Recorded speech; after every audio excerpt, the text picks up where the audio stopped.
Hi, everybody. Welcome back to another episode of We Listen and We Judge. Good afternoon, Mom. Happy Sunday. Happy Sunday. Welcome back. So, today we are going to be talking about hip hop.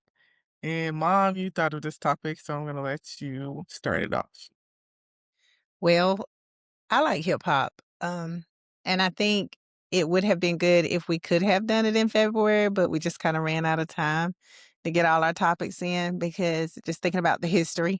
And I feel like during Black History Month, it probably would have been a good time to take a stroll back to think about, how it all began and what is hip hop in the first place. So it's a broad topic. And for our listening audience, if you didn't know, hip hop is not just about rap. I think people think that rap and hip hop is synonymous, but it's really not. Yeah, There's that's what. several parts to hip hop. Like you have the DJ and where you have the person making beats and they're kind of the orchestrators of the music pieces of hip hop. But you also have like the graffiti art that tells a cultural story. You have the break dancing that shows different fluid movements and flexibility and goes right along with the music produced by hip hop, which is the rap music. So there's certain parts to it that makes it a whole cultural movement. And thinking back to the history of hip hop, it began in the 70s, in fact. Um, DJ Herc, I want to say, is it let's see, DJ Cool Herc, I think was his name. So you're hearing a lot of raps, them referring back to DJ Cool. Well, that's who they're talking about. Cool with a K, of course. When he kind of helped originate it in the South Bronx, early 70s. And then it became commercialized when you had the Sugar Hill Gang with hip hop, hippity hop hop, and you don't stop.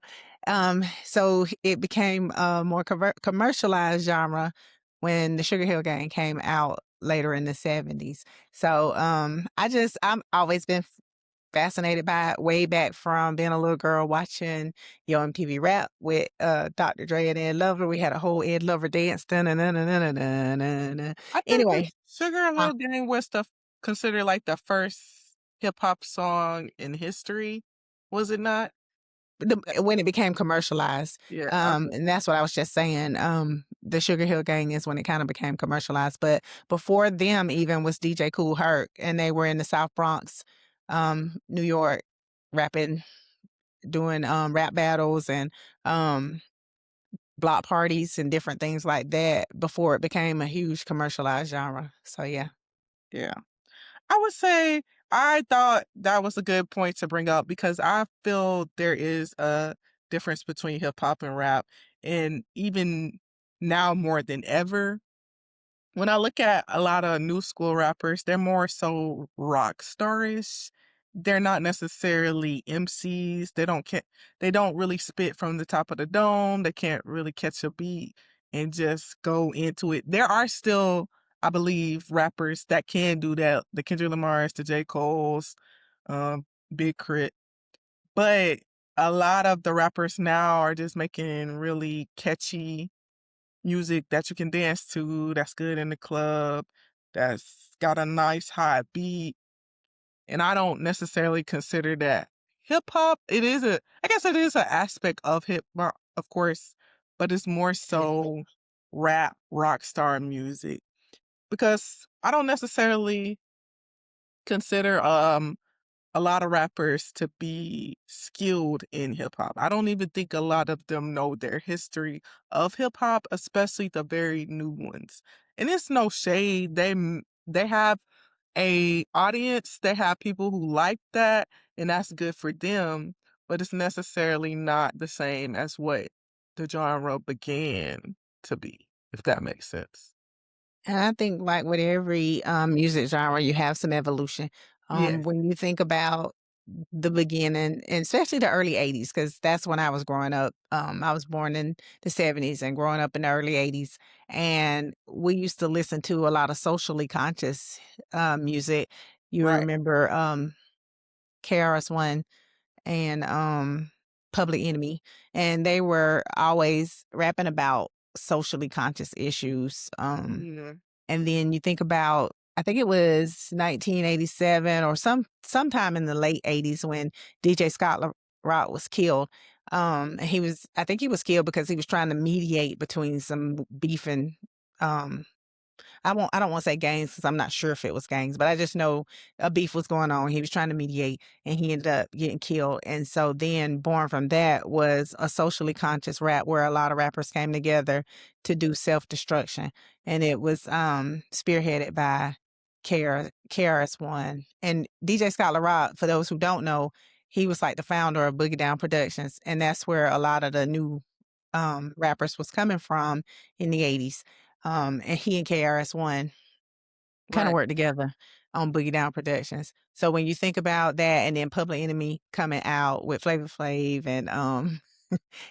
and all that crew, and then remember with, Self Destruction, the females on there, MC Lyte was one of the females on that album, and then, is it Miss I think it was Miss Melody. So just thinking back to that era where it was a lotta socially conscious rap going on Mhm. in response to what was going on in America at the time. Right. And nowadays it's hard to find, but they're still out there. I feel like Oh, for yeah. me, I like a lot of broadness of the genre. I like the hip hop, I like the rap. I can listen to Rhapsody. She's one of those socially conscious rappers that's out now, kind of more newer. But I also can listen to like the Glorilla or the Migos or people who are more so what's hot in the streets. Our future, like they're more so street life rappers getting money, fast money, rock stars. That's what it comes to me. It's evolved so much that even to the point where a lot of rappers are getting brand deals and they're basically showing their lifestyle as a way to make money, and it's intertwined with the music, but it's more so about the lifestyle. When you hear rappers from the '90s and '80s, like you said, a lot of them, when they speak about the music and their lives, they were talking about stories such as the poverty in the streets and the violence and trying to make a better life for their families. There were a a lot of rappers that were drug dealers before, and they're not necessarily glorifying the drug game, but just saying what they had to do because there was no other options. They couldn't, make a lot of money in their situations. Their parents didn't pass down generational wealth. They didn't give them options to start a business. And this is just in a time period where Black people were trying to face a lot of epidemics such as drugs, gang violence, AIDS. All of those things are coming along, and people are just trying to find a way to make a better life. So when you listen to the music, they're talking about a lot of the poverty that they went through and how they using this game to come up and how they envision making better for their families. But nowadays, everybody is talking about how I get money, I'm spending it, this is who I am, this is you wanna live this life. It's just a different type of rap now. For sure. There was a little bit of that intertwined in the, Mhm. late '80s, early '90s. When you think about Ron DMC, My Adidas, at the time, Yeah, that was they're kinda bragging yeah, about being fresh, and then you think about, Dougie Fresh, who was probably one of the greats when it comes to just right off the dome, and um, beatboxing. and the beatboxing, yeah, exactly. We seen Um him in person at that Hawks game, that was a great that's what I love about the Hawks games, you could get a basketball game and a concert sometimes. yeah, leave it to Atlanta, Eh right? Um, but yeah, some of that intertwined, talking about lifestyle but Mhm, it was mostly to, like you said, with all the things going on at the time, responses to that. mhm, When you talk about socio-economic things that were happening at the time. And then when you think about, KRS-One and Public Enemy, always talking about social injustices and what was going on in the communities, and just trying to use their platform to combat some of that. So, right. um, I always was a hip hop fan, the cultural movement, of course, and we used to even some of the clothes that we used to wear, when you think about wearing your hat to the back, your clothes, your shirt to the back, because inside Yeah. out is wickedy, wicked, wickedy whack. Um, but just thinking about, those times coming up, some of the fashion that we would indulge in, we probably wouldn't do today. But, I agree. I the think ripped jeans is still a thing, but we used to get somebody to, like, paint on our jeans, like the graffiti walls like we were talking about. We would have somebody I can remember I s I grew up in an area in Metter that they call JQ, mhm. and we, called ourselves JQG, I guess the JQ girls, and we had a guy to take some jeans that we, decided to cut into shorts and, you roll them up back in the day and do some art, JQG art on our, jeans. Now, we probably wouldn't be caught dead in that today, but back then, Yeah. that was the thing. So and then Yeah. having, a T-shirt that matched one of the paint colors in your so even that is a part of hip hop culture, the graffiti and the graffiti walls, and then even doing it on your clothes. So and then I back then, I used to like a lot of the female rappers, in the early 90s, late 80s, Queen Latifah, MC Lyte, Moni Love. So just listening to their music, and it was really socially conscious back then. I could think of Queen Latifah and her crew with Ladies First. Um, UNITY. yeah, and Mhm. Unity. So Mhm. just a flashback, thinking back, the history of hip hop. Just I was kind of interested in that. So I just want to take a little bit of a trip down memory lane and listen to some of the old things that we grew up listening to and seeing if I remember some of the lyrics, which I'm pretty bad at remembering stuff like that. But now if I get the beat and I start hearing it, it comes back to me. So Yeah, I it's just not think right. you made a good point about the fashion too, because I think hip hop had a huge influence on the fashion world. A lot of it also shows you how Black culture influenced America, because a lot of the trends that you guys set in the 90s and inspired by hip hop is also what is intertwined nowadays too. Like you said, we still do the ripped jeans, but there's a lot of different fashion trends that came from hip hop. And a lot of the female rappers like Lil' Kim and Foxy Brown kinda put these brands out there for people to know what they are and introduce, like, the luxury world, and then it came across collaboration, which snowballed into a lotta rappers becoming a part of fashion houses. I think now you have, like, Pharrell, he's over one of the fashion houses, and, you see the different rappers getting invited to Fashion Week and doing collaborations. I think Nicki Minaj, she collaborated with Fendi. Who else? And Run DMC, like you brought up, they became a part of Adidas. And then eventually the Adidas, the Nikes, they started getting infiltrated into Black culture through sports as well as hip hop. So all of it is really American history, in my opinion, when we think of the genre of hip hop. It's more than just the music. It's become a way of life for people. It's become, you know, branding. It's become billboards, it's become billion-dollar businesses. Look at Jay-Z, what he did with Rocawear, Roc Nation, and building a whole amazing brand behind hip hop.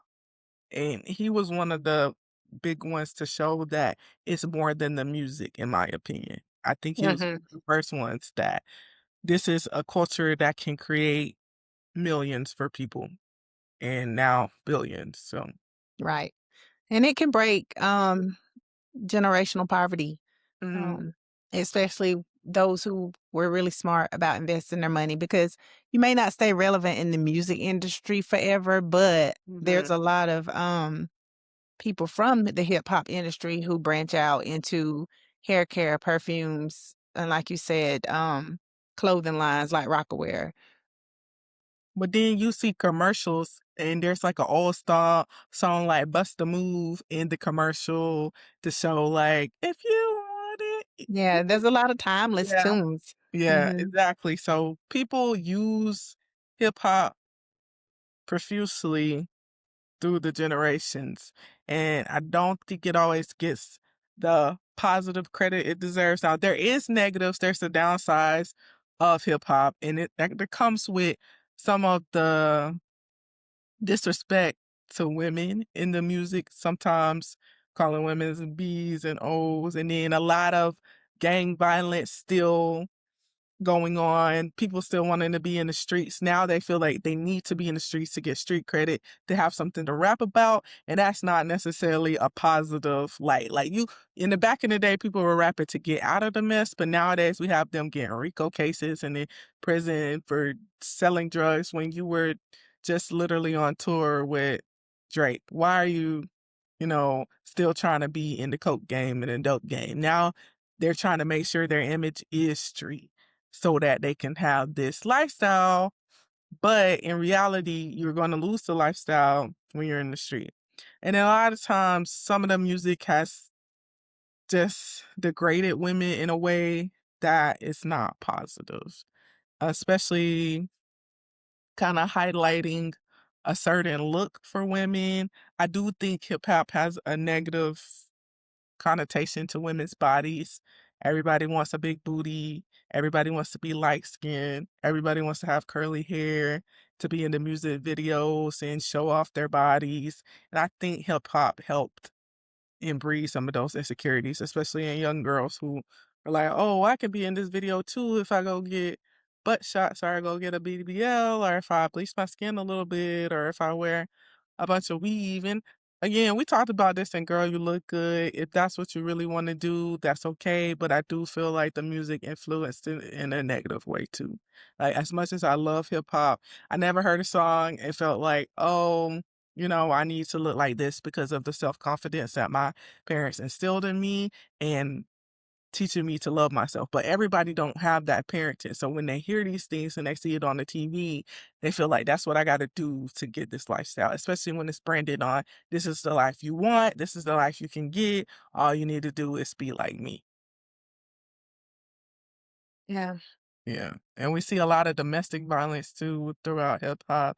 Just people feel like, "Oh, I'm so big, I'm this and that. Nobody's gonna touch me if I beat up on women or beat up on other men." But in reality, everything has good and bad. It's just that's something that kinda, you know, we need to work on as in the Black community is, yes, hip hop is a good genre, but that doesn't mean that people can just be degenerates and evil just because they make good music. Mhm.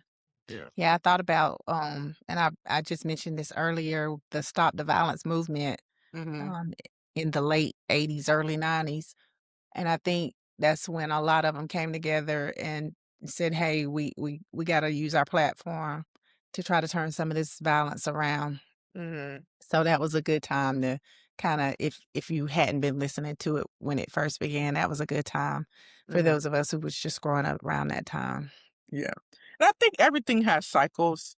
I think we're getting back into where it's a space for everybody to have music, and with this new generation, they're a lot more socially conscious, and a lot of things are, "Hey, no, we can't abuse people, we can't shoot people, we can't kill people, we can't do this and that." There was a time where nobody cared, but now we're at a time maybe people care a little bit too much, but it's okay if they care enough to see like violence is not okay, abuse is not okay, drugs are not okay. But then it gets into it. Every little thing is nitpick, and that's what we don't want to do either. So everything comes in cycles. I do hope the genre continues on and people who are good and make great music continue to be platformed and excel. I mean, I will always listen to hip hop. I have people that I love, but you know, there's some people that honestly do not need to be in the genre. Like uh 6ix9ine, whatever his name is. I ain't feeling it. I hate that. I don't He know who that is. I don't know how to explain. That's good if you don't know, honestly. But let's talk about who was your favorite between Biggie and Tupac? Oh, that's a tough one. Um, mm, Imma go with Tupac because I had Tupac's albums. We still bump Tupac really, Mhm, on constant streams when we riding in the car. But now Biggie is a close, Mhm. second Yeah, during so that time when it was the East Coast, West Coast, because rivalries turned regional for some reason, and it was like East Coast, West Coast, and then next thing you know, the Dirty South kinda, the rose up South in has Atlanta. represented. Yeah. Yeah. Yeah, and then Outkast and Ludacris and all them started putting Atlanta on the map, so it was like, "Okay, Atlanta, UGK. let's go Georgia," Oh, yeah. and so and T.I., shouts out to the king of the South. But, ASAP.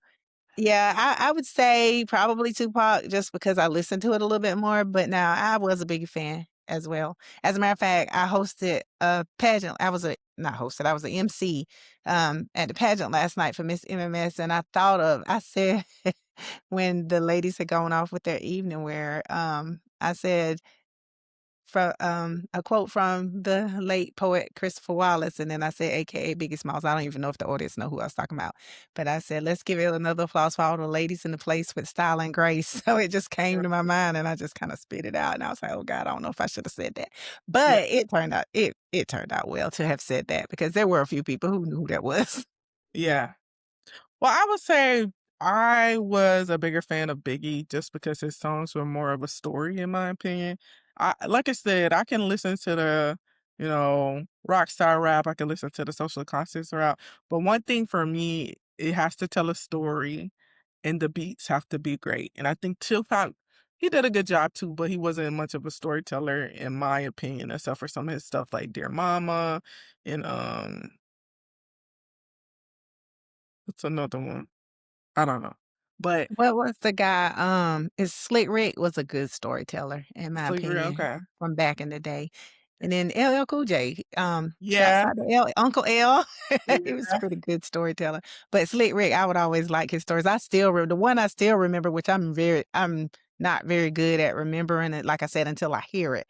When I hear it now, it all comes back to me. A song always pops up in my head when I hear something.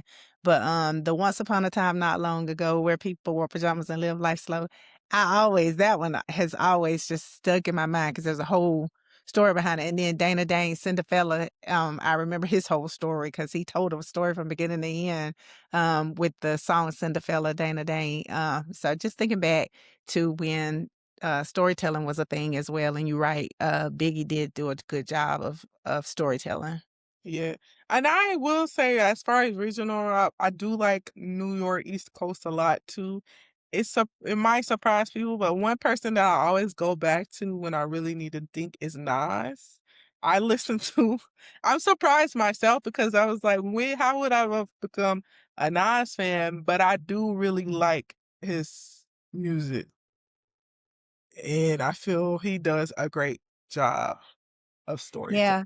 I feel like, Jay-Z, Nas, Yeah, T.I., they're all pretty good with wordplay. right, right. T.I. is a walking urban and proper Merriam-Webster dictionary, and then Yeah, I think his sons are too. I mean, they are very good with, just wordplay. yeah. Um, Yeah.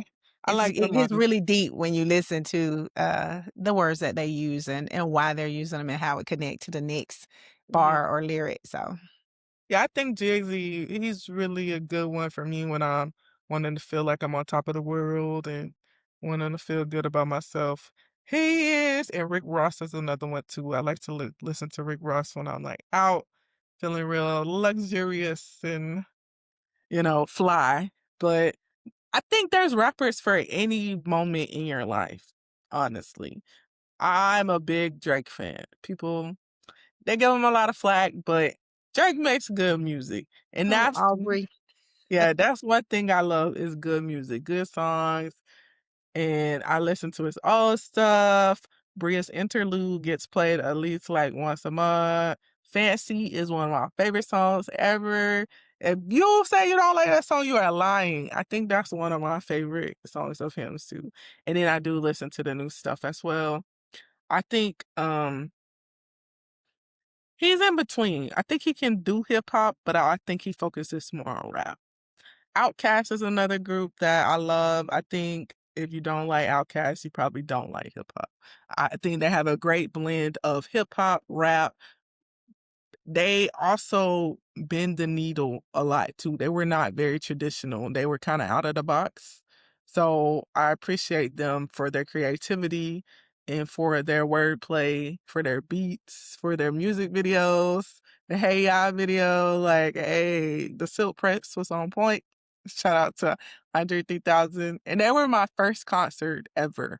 When I was in college, I got my refund that was probably only $200. And I was like, okay, I'm gonna buy some Outcast tickets and go see them in Piedmont Park. And Auntie Ariel met me after and we went to dinner. It was a great time and I'll never forget that too. So My yeah. mom took my older sister and I to, MC Hammer in Savannah. That was our first concert. Yes, Okay. MC Hammer, Michelle and Oaktown 357. Okay. Yeah, so it was pretty good. We danced the whole time. Yeah. Let's get it started. But anyway, yeah, I'm a hip hop fan. I mean, good, bad, for what it's worth. I still like hip hop, like the music, the art, the culture. I mean, I'm a hip hop fan. I really am. Not to the point where I can hardly remember who and when. Like I said, when it comes across me, I remember all the things about it. Like for this conversation, there's lots of things coming back, and as we talk, I start thinking of different artists, or Mhm. different things that happen. And then even the movies that came out, while hip hop was on the rise. When you think about things like Juice, Mhm. that movie, and then Belly. when social consciousness was a thing, higher learning, and I forgot to mention Cube. Today was a good day, but Yeah. higher learning. When that movie came out, Boys in the Hood. Like you think back to the movies that were also a part of that cultural movement. There were some pretty good movies put out at the time, and Yeah. then the producers. Spike Lee was one of them for "Do the Right Thing," and that was "Fight the Power" was one of the theme songs for "Do the Right Thing," and Mhm. then what's our guy name that did, Boys in the Hood? Oh gosh. John Singleton? Yes, John Singleton. So back then, the producers were I mean, they were doing their thing with going along with the culture and raising awareness about several issues that was going on in America at the time. So, Yeah. lot of good too. Well, I want to give a little love to the ladies. I'm a big fan of female rap, and also I'm going to, share my favorite female rappers since it is Women's History Month. Yes, we missed Black History Month, but we still got Women's History Month, and I love like the Queen Latifah. Little Kim is actually one of my favorite female rappers. I still listen to her a lot. I will say I don't listen to Foxy Brown as much, but she does have, like, songs that she's featured on that I really love, like "Touch Me, Tease Me." I was actually listening to that today or yesterday, so that's my listening to. But is that and another thing I really love about hip hop is the collaborations between R&B singers, and he'll have like Mary J. and her collaboration with Method Man, and then you have Mariah Carey. Her and Jermaine Dupri did a lot of good things. She has this dope collaboration with Old Dirty Bastard. She was a hip hop princess in my opinion, and she did what she did. But even nowadays, especially it blends with the new girls, like I love how Summer Walker collaborates with a lot of female rappers like Lotto. She collaborates with Glorilla. She collaborates with Doja Cat. And that's another little tidbit I want to highlight is when female rappers have a lot of range. A lot of people give Doja Cat heat about the chat rooms, but her music is still really good to me. She does really good with pop. She does good with R&B, and she is a great rapper. So that's another one I love. That's you. You made me think of 2 actually while you were talking when you mentioned Jermaine Dupri. We can't, end this episode without giving, credit to the Brats. It's Oh So yeah, There. yeah, Yeah, number Bonafide, now we had that on repeat. okay. And then not only that, but, another one just came to mind and I just totally lost it. Left Um, Eye. Is that who you were thinking of? mm, Not at the time, but yeah, she is one oh, Salt and Pepper. Okay. Salt and Pepper. Salt and Cappuccino. Pepper and Spinderella. You can't, talk about hip hop and go back in the day without mentioning that female group who were trailblazers as well. So shout out to the Brat and Salt and Mhm, Pepper and Spinderella. And there's so many more, like I said, it's just probably not coming to mind right now. But, mhm. as we talk, I just keep thinking of, Miss ones that I would Missy always have Elliott. on repeat. Missy Elliott was a genre bender Missy, too. Yeah. yes. And when you yeah, and the collaborations that Missy had with Mhm. R&B artists are all off the chain, like every Yeah. single one of them. I like to see her and CeCe collaborate. What's the one? Is it 1-2 Step that they collaborated on that is Sierra, still yeah. it's still kind of bumping today, in Uh-huh. fact. But Missy Elliott and Monica, so she had some really Aaliyah, good yeah. collaborations, and she I just collaborated with some top level R&B artists. Missy I is the truth. I just heard this Missy Elliott song that she did, and it was so good, and I cannot remember what it was, but I just recently discovered it. I don't know if it was her. Let me see. She got a little range too now. She'll get to singing a little bit, like, Yeah. mhm. I'm trying to think of what the Was song. it Ladies Night? No, it was something different from her. I was like, "Oh, this sounds good." A But slow tune? yeah, I can't remember I it. know she did. It was Hot Boys. I can't remember though if that was a collab or not. And it was just her and different artists had a she had it was like 3 different versions of the song. I just literally discovered it, and I think it was one thing about social media, that it does introduce you to a lot of different music. That's what I love about social media because 'cause I'll be scrolling and then they post this song, blah, blah, blah, and I'm like, "Okay, I never heard that before, but I really do like it." Oh, it's called Takeaway. You never heard that? It's not ringing a bell. Hold on, I'm gonna play a little bit of it because it's really good.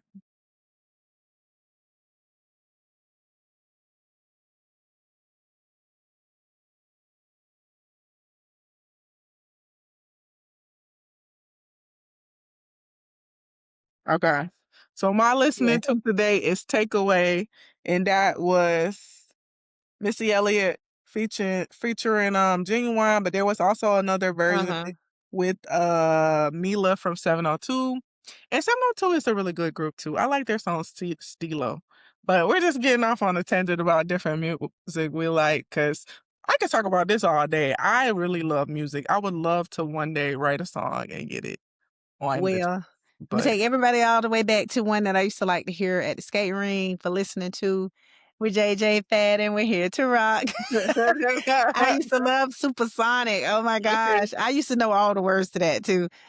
they turned that into a cheer too in school. The S is for super, the U And is then it's for for unique, unique. Yes, the the P P is is for for perfection. I ain't gonna perfection, say and that. we know it can't we beat. The E is for the Eagles and the R is for the rest. So tell the other teams they better watch their back with Supersonic. Oh, Yeah, wow. Okay. yeah, that was one of our cheers for Jenkins County High School. Yeah, I used to have that memorized. And anything salt and pepper. Yeah. We used to And you had pretend to your be. hair like them too. When I I saw your did. old picture, I was like, girl, what? The high low, cut short on this side, long on that side. This side probably still don't act right because of I'm that, but, like, "You yeah. better bless she pretty, because this was so I mean, that totally was the different." thing. Yeah, I don't really do trends like that anymore, but now back in the day, like I said, we had the graffiti pants and, the T-shirt with that matched the most prominent color and Mhm. But that was hip hop. you still look good, you still look blessed, but it was y'all was doing something back then. You know what though? I can't end this episode without shouts out to Eric B. and Rakim. I can't believe I couldn't Oh, remember. yeah. Yeah, we still listen to that to this day too. I wanna know what's on your mind. Like Mhm. real short, but to the point. It's a story, storytelling. You talk about storytelling. It's another song they have that I really like. Probably the one where he's talking about fish, which is my favorite dish. Hold on. Um, is it Paid in Full? Yeah, Paid in That's a Full. short one too. That's a Yeah. short one. Paid in Full is a short one. He Mhm. tell that story and it's quick, but that beat is on Yeah. point. Daddy Thinking listened of a to master all plan. the time. Yeah, thinking on master plan, 'cause then I am Yeah. well, before we go, I think we wanted to talk a little bit about this records, and how do you feel about it? Well, with the current climate today, mm, disc records, uh, I think as long as you keep it to the music, um, and as long as it doesn't start some type of all out war it doesn't need to get to the level of the East Coast, West Coast thing back in the day where everybody was kind of fearful to be at an award show or you feel like a fight would break out. And most of the time when a The fight fight broke did break out, out at the Source Awards, right? Like, didn't right. that And most happen? of the time when fights were breaking out at the awards, it was people in the camp, not necessarily the two people who beefing lyrically. So I think if you could keep it to the lyrics, keep it to the music, and not make it so personal where you want to throw blows or pull out guns or anything like that, then I think, I mean, may the best man win. When you think about the Kendrick Lamar, who was Kendrick? Oh, Drake. The Kendrick Yeah, Lamar right. versus Drake beef that went on for a little while. It never came to, I don't think, anything violent. So I mean, Kendrick kinda got in there, but it never came Yeah, to anything violent, and then you think about the T.I. versus 50, and you got T.I. and the boys, all the boys versus 50, but 50's not really beefing back lyrically, so to me, right. I mean, write a song, you know? Right. Write a song. Uh, do it, let the music do it, I think, so and then there's a lot of, think pieces back and forth on who's winning that battle, but it's not a battle if the other person is not battling back. So Right. kind of I one think sided. But the one thing I like about it being one sided is we are discovering that T.I.'s son's got it going on. yeah. I think the most important thing about hip hop diss records and rap battles, people got to realize like music is a subjective genre where your opinion is your opinion. Everyone's not going to feel the same. Objectively, you can look at the numbers and who is getting streamed more, who is making more money from rap, but still, you cannot make somebody like something they don't like. In the Kendrick versus Drake, I feel as a strong Drake fan, Kendrick won that. Drake still had the songs out of it, but Kendrick kind of wah, wah, wah, wah, wah, wah, wah. But there's other rap battles where you just gonna have people with different opinions, and everybody want to lose their mind just because they have a different opinion. If you like this song better, then you just like this song better. It is what it is. We've had a couple rap battles during my lifetime. The only ones I can really remember that were super all over the place is Kendrick and Drake, and then Meek Mill versus Drake. I'm trying to think, is there the 50 and T.I., that's another one that's kind of getting some wavelength, but I'm trying to think. The Nicki Minaj and Cardi B, that one is so stupid because it's really no music coming from it. It's basically rants every day, or no, let's say it used to be once a month, but now it's like every 4 months they get into it. And it's been going on for years and they only have one song together. It really doesn't make sense why they're beefing. It's enough room in the female rap industry, in the rap industry, period, for more than one woman to be successful. So what are we talking about now? Yeah. At this But point, it's turned into calling each other's kids ugly, slow, just yeah, I don't like that. unnecessary things.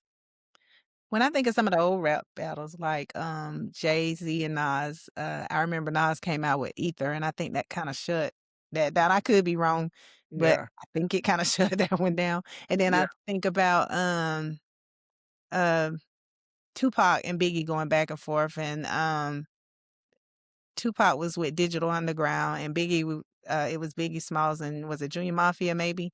yeah. And then Tupac came out with Hit 'Em Up, and that kind of shut that one down. Um, and NWA then versus Ice Cube or Ice Cube versus NWA. I don't right, even think there was a back and forth. It was just I'm not sure what happened because at some point weren't they together? And then yes. So Ice okay, Cube was a part of NWA, but he just felt like things were going weird with the company that I guess with every company he ever signed to, and he felt like all of them were just basically being bleeps. So he just did his own thing, and that's when he released his disc in and he moved the entertainment in the space. entertain went into movies pretty pretty smoothly. I mean, he did a really good job, and then he started producing even, and most of the movies that I watched that he was a part of actually were pretty good. Yeah. Um, and What was his then disc called though? I forgot the name of it. the name of what? His disc record. Mm, Let's see. I don't remember. But, um, wasn't there a time when Snoop and who was Snoop beefing with? It was, That one ended up being like a murder case, didn't it? him and Dre with he was with Dre, Dr. Dre, I wanna say, Oh, No and Vaseline, that's Ice Cube's Mexican. oh, yeah, uh-huh. Mhm. Um, Snoop and Dre was beefing with somebody, but I can't remember who it was. Yeah, I don't remember that one at all. And I I just know know 'cause he murder said was something the real case. derogatory on that "Bow wow wow, yippee yo, yippee Yeah. yay." Yeah, I he just I know can't murder remember. was the case that they gave me was Somebody didn't kn who was they talking about? one of my favorite Snoop Dogg I have to songs. think about it.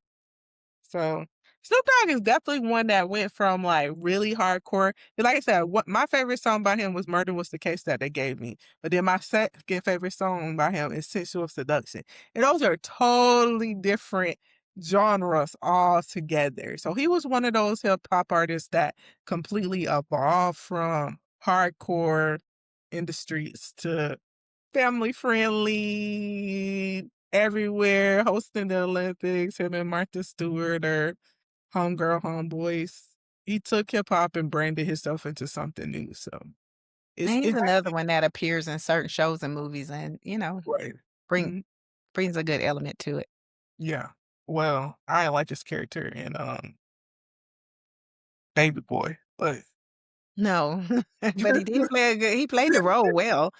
He it was a believable role. Yeah, yeah, I guess you could say that. And it's interesting if you look back, Tupac actually went to school for performing arts. He went to school with, Jada Pinkett Smith, and he was a pretty Mhm. good actor when he did act, so Then look at, Method Man, yeah, originally from Wu-Tang, and yeah. just how now he's in all the Power series and making movies and I will say, when I watched the documentary, that was always the plan for Wu-Tang.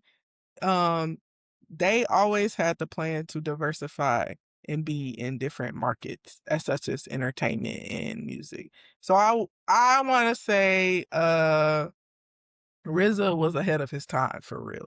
Like, he really m meticulated everything, and it was all purposeful how he did it. He had it set up where they could, be signed to their label for Wu-Tang Productions, but also get soloed. Like, that was genius, honestly. I think if anybody was to want to start their own label or become a producer, they probably need to do some history about what RZA did, because I don't think we've seen anything like that until he created that.